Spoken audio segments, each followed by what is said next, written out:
Вогонь не загоряється. Ось реальна причина. Більшість думає, що проблема в іскрі. Це помилка. 90% випадків – це поганий труд. Вологий, щільний або занадто великий. Для вогню потрібен сухий, пухкий і дрібний матеріал. Він має легко ловити іскру. Зроби з нього гніздо. Це концентрує жар і допомагає розгорітися. І найважливіше – повітря. Без кисню вогонь не живе.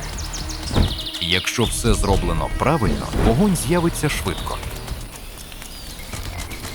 Але не всі способи працюють однаково. І це тільки початок. Далі буде цікавіше.